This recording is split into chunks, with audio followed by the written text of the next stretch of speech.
Hey guys, it's Mike Panda Warrior Martial Arts, and today I wanted to share with you a very basic and effective stick fighting technique for self-defense. Now I know a lot of y'all are probably watching this video thinking to yourselves, well, I don't carry a stick on a regular basis, and I definitely don't carry a stick for self-defense. So what's the point of me learning how to protect myself using a stick?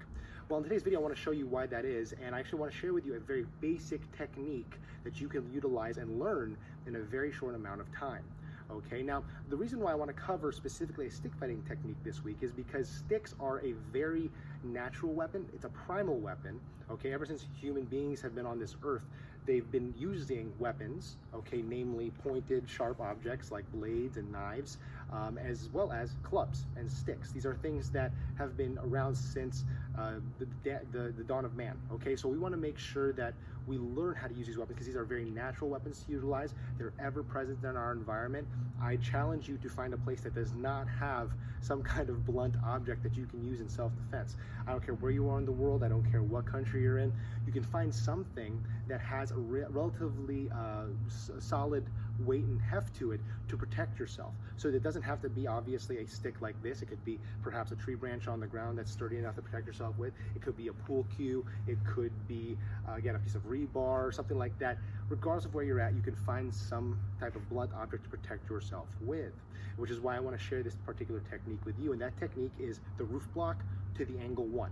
Now, if you're a Filipino martial arts fan, if you're a diehard practitioner and teacher like myself, this is going to be a very basic technique, something that you've probably done for a very long time. But for the rest of you who have not done Filipino martial arts or learned how to stick fight, I think this is a very effective technique because, again, it's very effective, it's very easy to learn, and it's also something I've found in numerous martial arts throughout the world. I've actually been able to study the texts and different documents from different martial arts among different countries throughout the world, and a lot of these martial arts have the same technique as this. Okay, so it's not just a Filipino martial arts technique, it's a universal martial arts technique, and that's what I think makes it so effective. Okay, we got to study common ground, right? If there's a certain technique that you'll find across cultures and across the nations, you'll probably realize that that technique works. Okay, so let's go over it really quick. So I'm going to take a step back from the camera a little bit.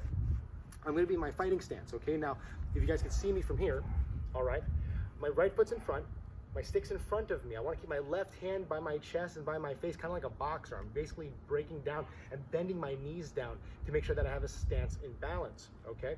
What I'm going to do here, I'm simply going to bring it above my head and a little bit in front of my head. So it's kind of an interesting angle. What I'm doing is I'm keeping it above my head, but not directly over my crown, the center of my head, just right in front of it, just a little bit.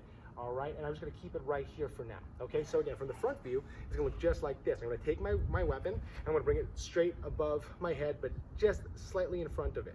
All right, from this view, just like that. Okay, now if you notice, there's a downward angle that's pointing down. Okay, the reason for that is I want to make sure that when this strike, which is going to be, I'm assuming it's going to be a forehand strike coming from this direction, I want to make sure that it basically connects and basically slides off, okay?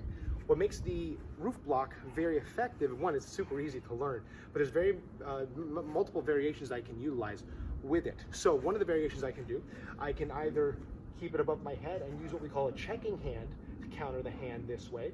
You take this, if I have a stick and dagger form, which you've probably seen on our YouTube channel, I can use this to thrust out off the block, okay? I can do this moving in, so I can grab the opponent's weapon and then finish him this way, or I can do it stepping back, I can do it stepping to the side, I can do it from any angle. If I fall down to the ground, I can cover my head that way as well. So this is a very versatile technique, and it doesn't take a lot of time to learn. All you have to remember is to simply keep it above your head. Some of the mistakes that I see with this particular technique when people are doing it for the first time, they tend to reach. If you notice how high my arm is here, how straight it is, not very effective because look at this huge gap that's been created here, right? I want to make sure that the tip of that weapon is somewhat on the same plane in the same region as my cheekbone. Okay, this is protecting my head. This end of the weapon is protecting the side of my head. All right, so I want to make sure that I have a nice, again, roof. If it was raining and I was in a house, I would want the rain to kind of just go off to the side.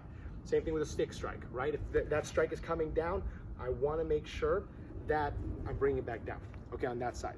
All right, guys, now from there, what I want to do, I'm gonna roof block here. Again, I can, if I'm in a close range proximity, I can use my left hand to reinforce that block here, and I can strike with what we call an angle 1. It's simply a diagonal strike from right to left, and I can strike down. So from here, I would execute the roof block and strike. From this angle, roof block to strike. From this angle, roof block